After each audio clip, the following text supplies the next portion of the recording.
అవకాశం ఇచ్చిన దేవాది దేవుడికి వందనలు తెలియజేస్తున్నాను. అదే రీతిగా నా ఆత్మీయ తల్లిదండ్రులకు కూడి వచ్చిన ప్రతి ఒక్కరికి ప్రభు పేరిట వందనాలు.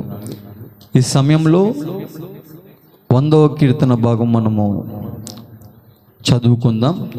బిగ్గరగా ఒకరు చదవండి. 1 నుంచి 5 వచనాలు.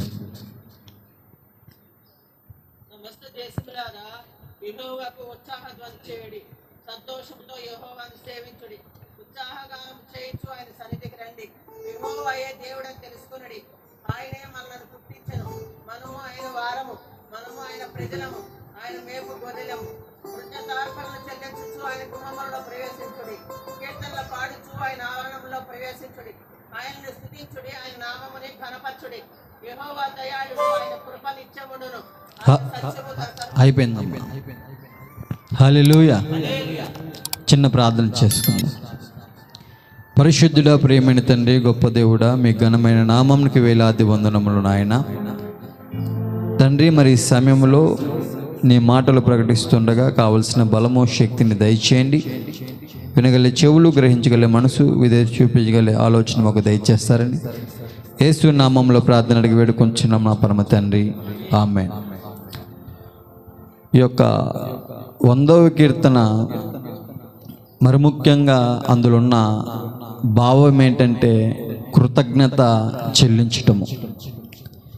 సమస్త దేశములారా యెహోవాని ఉత్సాహధ్వని చేయుడి. ఇక్కడ సమస్తం అంటే ప్రతి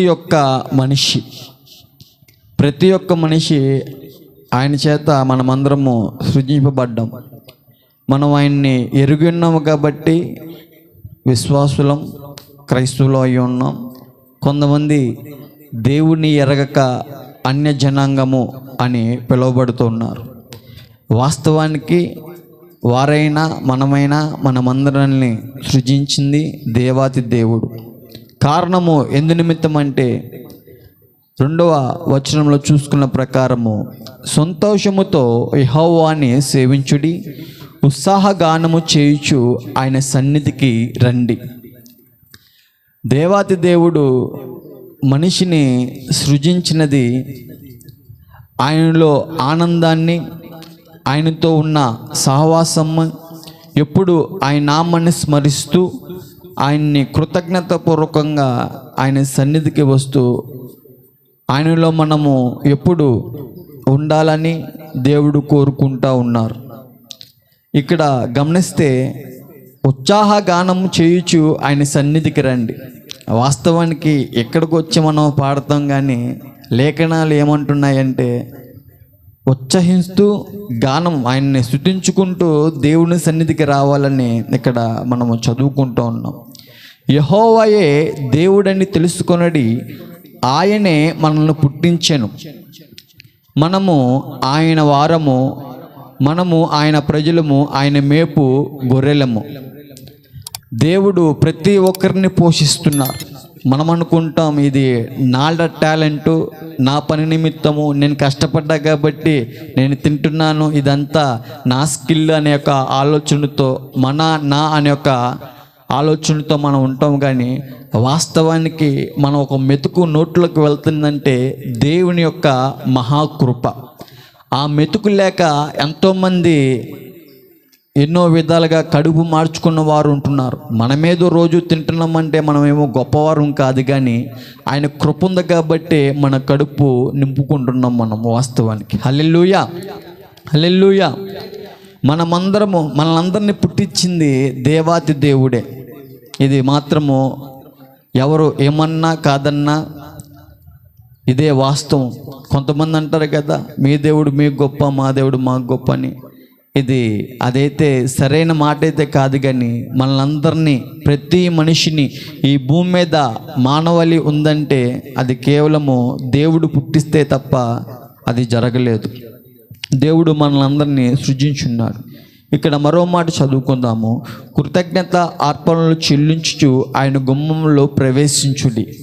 కృతజ్ఞత, మనం ఏమైతే పొద్దున్నే లెగిసి ఏదైనా సరే కలిగి ఉన్నామంటే అది దేవుని కృప కాబట్టి ప్రతి విషయంలో కృతజ్ఞత.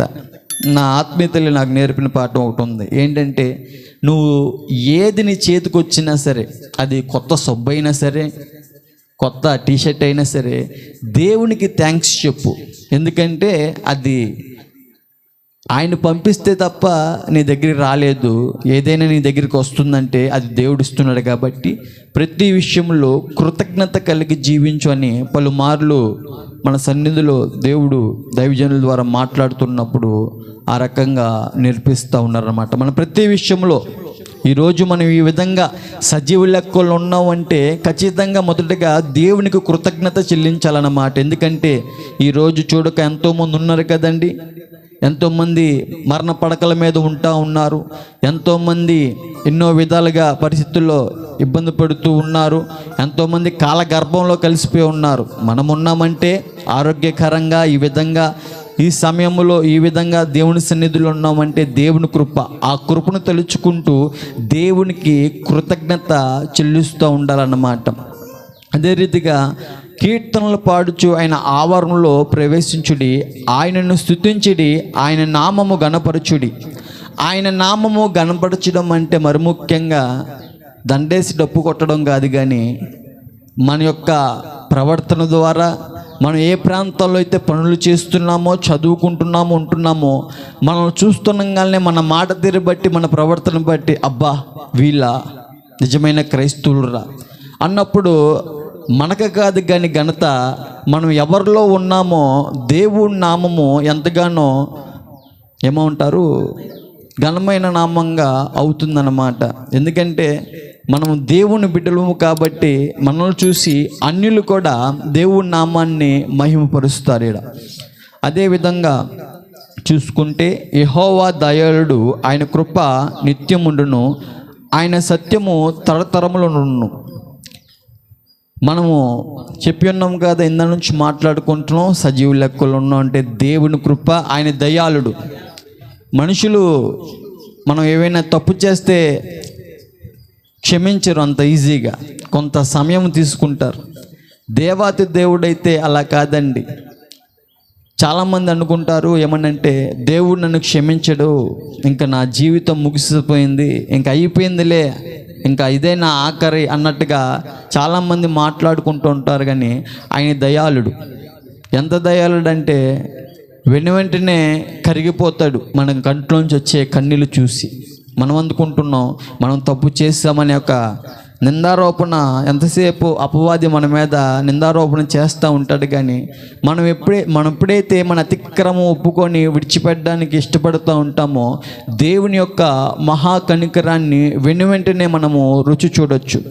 ఆయన సత్యము తరతరములుండును. సత్యము మరి ముఖ్యంగా సత్యము, ఈ యొక్క సత్యం అనే మాట దగ్గర మనము యేసు ప్రభు వారిని పెట్టుకోవచ్చు. ఎందుకంటే మనం మాట్లాడుకుంటూ ఉంటాం, వింటూ ఉంటాం కదా, నేనే మార్గము, నేనే సత్యము, నేనే జీవమై ఉన్నాను. దేవుడు సత్యవంతుడు. ఆయన నిన్న నేడు ఏకరీతిగా ఉన్నవాడు. ఆయన ఎప్పుడు ఉన్నవాడు అనువాడై ఉన్నాడు. మరి ఈ యొక్క 100వ కీర్తన ఉన్న మాట ఏంటంటే కృతజ్ఞత. మరి ముఖ్యంగా మన జీవితాలతో, మన బ్రతుకులతో, మనకున్న సమయముతో, మనం తింటున్న ప్రతి మెతుకుతో, మనము ఏదైతే అనుభవిస్తున్నామో సమస్తము దానితో దేవుణ్ణి ప్రతి విషయంలో కృతజ్ఞత చెల్లించాలండి. మరి ఈ నా చిన్న మాటలు ముగిస్తూ దేవుడు దీవించు.